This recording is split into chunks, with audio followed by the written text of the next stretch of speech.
I've always been a mentally strong individual. I know what is and what is not true or false. I'm always easily able to see through most tricks and lies put in front of me. I know what is and what is not real. I still am, even if they don't think so. But it's strange. I think I might have a touch of amnesia, or I'm not getting enough sleep or something, because I can't seem to remember correctly after that day. It's kind of blurry. Let's see. It was about a month ago, I think, when it happened. It was a normal day. I'd gotten on the bus to class like I do every school day.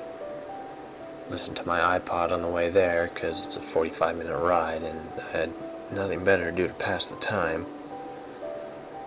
It was a pretty normal Monday. Monday? Yes.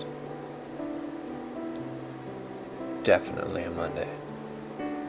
I think.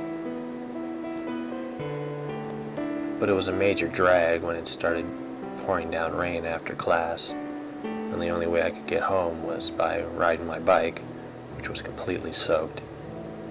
After a very wet bike ride home, I decided to call my dad to see if he wanted to go out and get something to eat. My father lives not too far from where I live, so about 10 or 15 minutes later we met up and went to get some fast food. Boy, the things my dad says about fast food.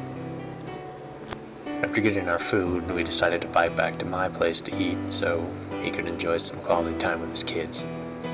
My sister is more like him though, so he ended up spending more time with her, but no big. I much prefer to be let alone in my room, listening to the new creepypastas on YouTube and being an overall nerd, playing computer games and chatting with people online hundreds of miles away. We did spend some time together though. Watched the new South Park online while we ate, seeing as how we didn't have cable. All in all, it was a good time. I like seeing my dad from time to time. I don't exactly have what you would call a normal sleep schedule. Unless I have class, I usually stay up anywhere from 2 to 4 in the morning, spending most of my time on the computer. Well, now that I think about it, that might actually be a normal sleep schedule for a college student. But I digress. Most nights when I'm ready to go to bed, it's always a little weird. My apartment is rather dark at night, and with my active imagination and obsession with creepypasta, I always feel like I'll turn a corner and see Jeff standing there with his usual psychotic grin, or turn around and see Slender Man behind me, his tentacles ready to pull me into whatever twisted hell he comes from. Again, I digress. After a usual fearful trip to the kitchen for a drink, in which I pray that nothing is going to jump out and kill me, I return to my room and get all settled to sleep. At about 3 a.m., my apartment is very quiet at night. Like, very quiet. You could probably hear an ant walk across the living room floor from my room. The silence has always made me a little paranoid. Everything's so eerily quiet and still. I'm far too used to white noise when I sleep. As I lie there, listening to the sound of nothing as it echoes throughout the apartment, I start to hear a faint scratching sound, like nails on glass. I shrug it off, thinking that it's just one of the stray cats that roams the apartment complex. Then I realize the scratching is different. It's not fast like a cat wanting inside. It's long and slow, like something with more conscious thought dragging its nails across the glass. Very slowly. After a few minutes, I decide to get out of bed to investigate, picking up the bat I keep next to my door, just in case. Moving slowly, I reach the corner that leads to the kitchen, which has a clear view of the back sliding glass door. The scratching continues the entire time. After a few steady breaths, in which the scratching sound seems to grow louder and louder, I slowly peek out from behind the corner, looking towards the glass door. There's nothing there.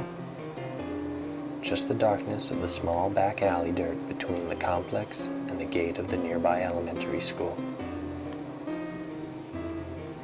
Very slowly, I turn the corner fully, easing my way towards the back door. Reaching out, I flick on the porch light. Like before, nothing there. I relax a bit, my imagination getting the better of me for a moment. Leaving the light on, I turn and head back to bed. Damn light's supposed to be on anyway. Don't want some punk ass trying to steal my bike.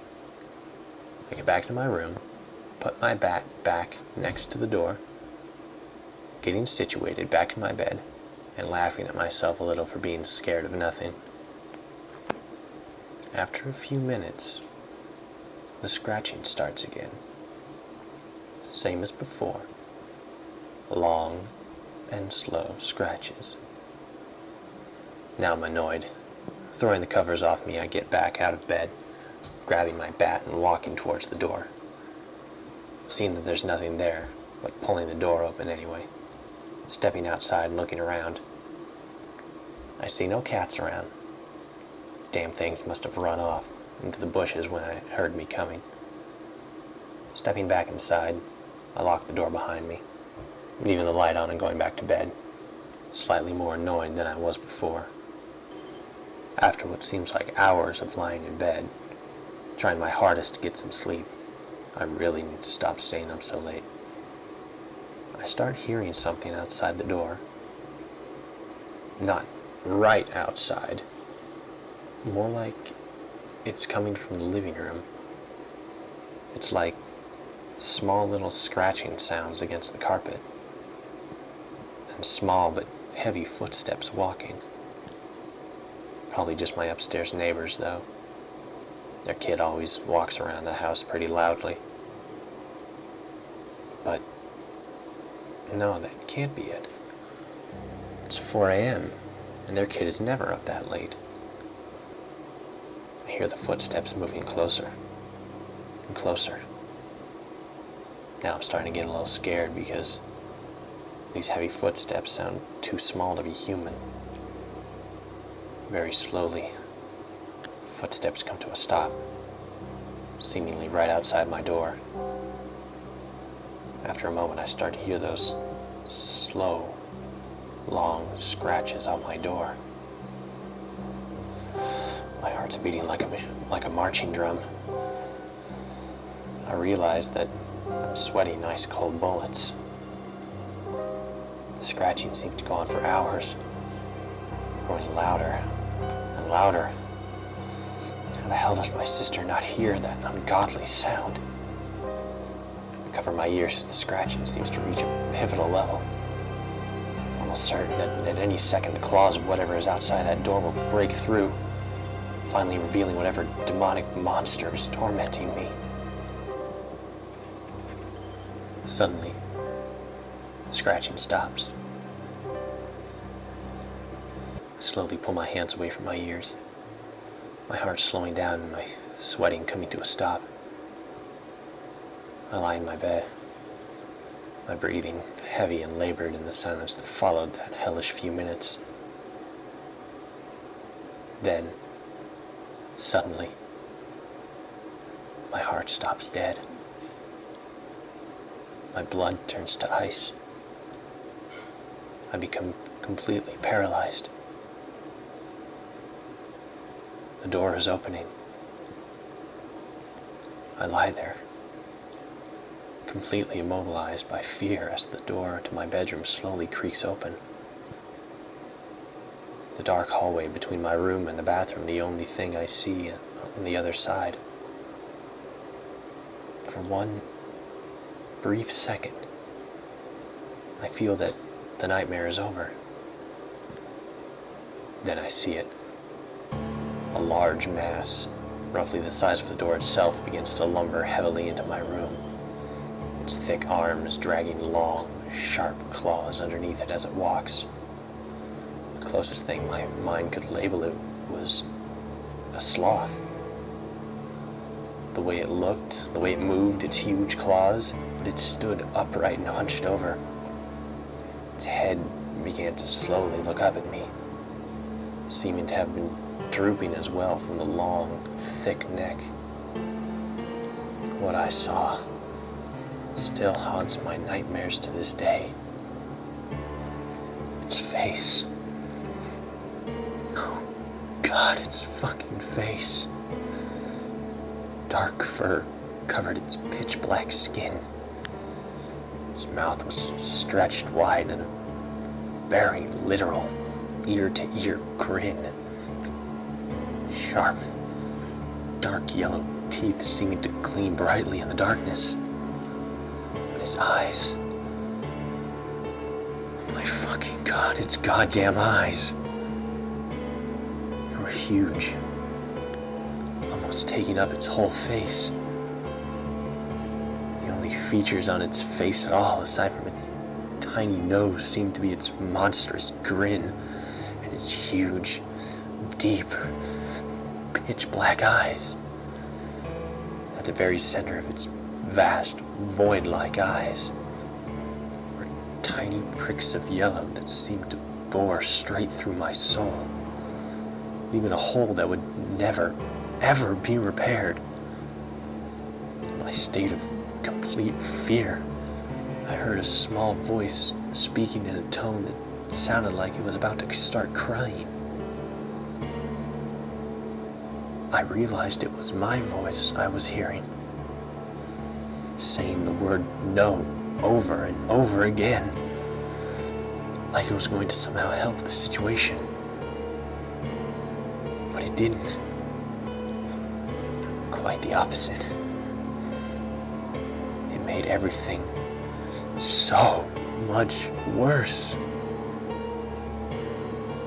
When I said no, the creature nodded its head in response, still drawing closer and closer to me, as if it was saying, yes, this is really happening, and yes, there is nothing you can do about it, which meant that it was conscious of what it was doing to me,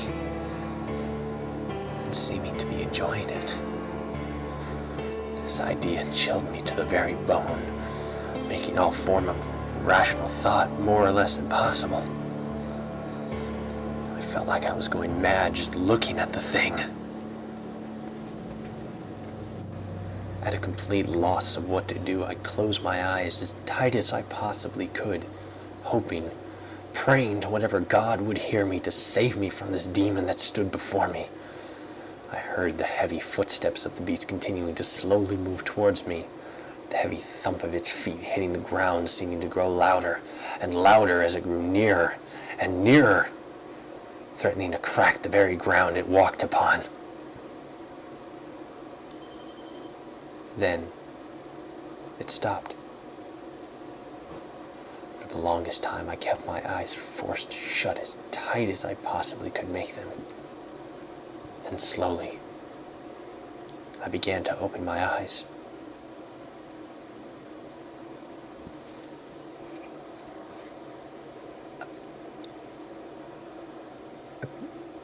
I pissed myself a little in pure, stark, uncontrollable fear. The creature's face was right in front of me, staring at me from the edge of my bed. That wicked smile still permanently carved onto its face. I'm at a complete loss. I can't move. I can't scream. All I can do is lie there as its massive form climbs on top of me. I unwillingly roll onto my back and stare up at the thing as it stares back at me, its gaze on me never breaking for even a second. Its huge arms slowly raising over its head, its long, sharp claws poised to slice me to ribbons. Its mouth opens wide, wider than I ever would have imagined possible. It lets out a sharp, twisted, wicked cackling laughter, like the happy laugh of a clown, but it's demonic and evil. That was the moment that the fear became too much, and I blacked out.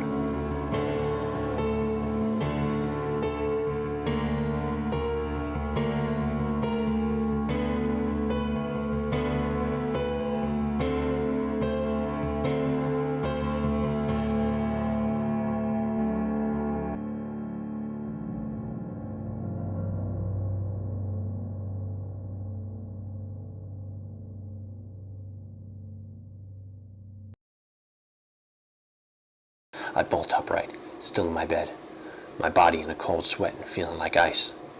I quickly look all around my room. It's daytime. The time on the clock reading almost noon.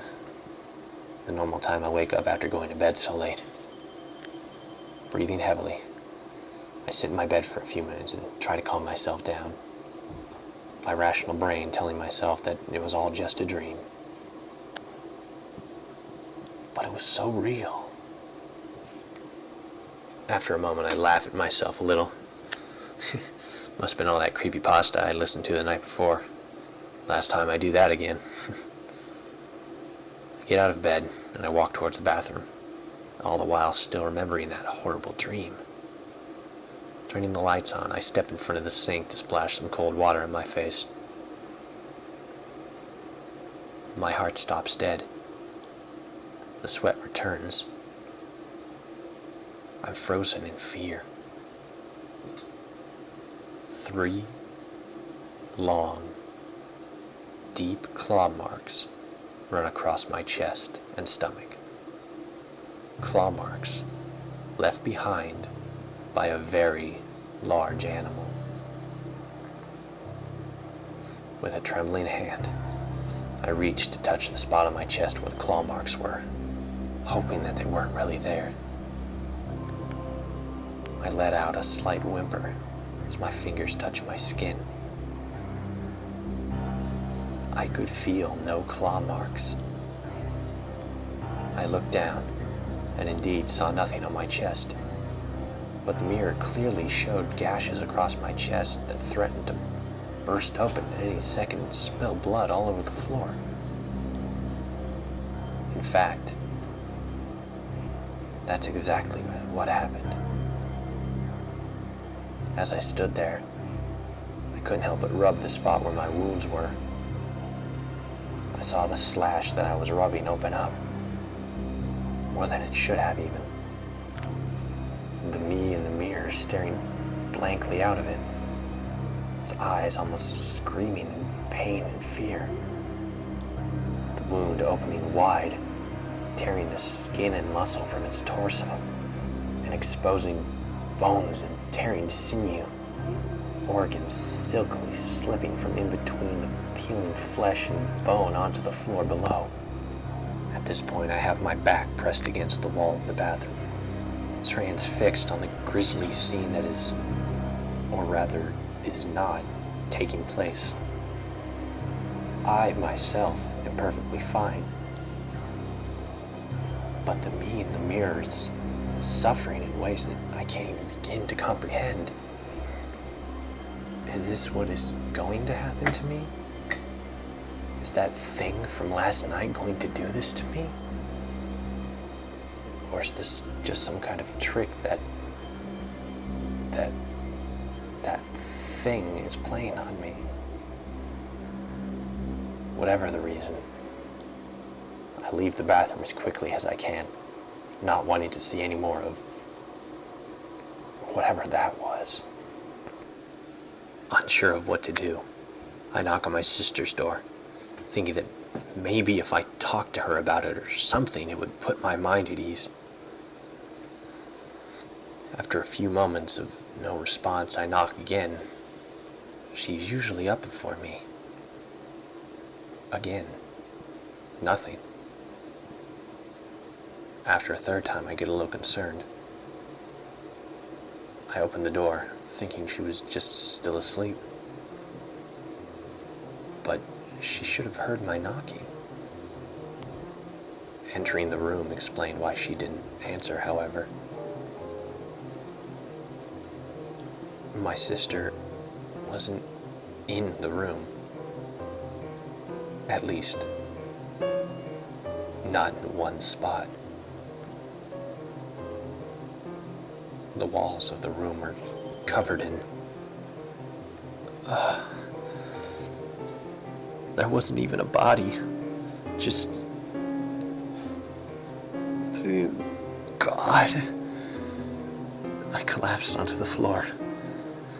Unable to speak, to move, to think, to even breathe normally.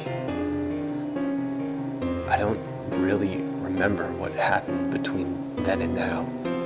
Just brief flashes of events. The look of horror on my parents' faces when they came over. Police lights. Lots of crying. I can't move my arms good.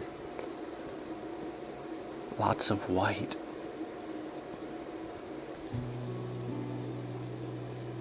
I can't really remember transitions from day to night anymore. It all just kind of melts and folds together into one long time span. Not day, but not night either. I can't think straight. I just remember random things. It's been that way since I collapsed in my sister's room that day. I just see flashes of things and then that thing. Always that thing.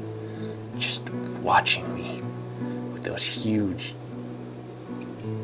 dark, evil eyes that never even seem to fucking blink. Just watching me. It always just stands in the corner of my room and watches me. What does it want from me? Why doesn't it just leave me the fuck alone? I scream and I yell at it to go away, but it never does. So I scream louder and start throwing things at it. Then the guards come and sedate me. And I don't remember things for a long time. At least, I think it's a long time. I don't know why I'm even in here. Why do they call me crazy? I'm not crazy. It's that thing that did that to my sister, not me. Never me. That thing. It's still watching me. It likes to watch me. Its smile tells me so. Its tiny eyes watching me from the shadows. Its shiny teeth always smiling. I'm not mad. It's real. I know it's real. I think.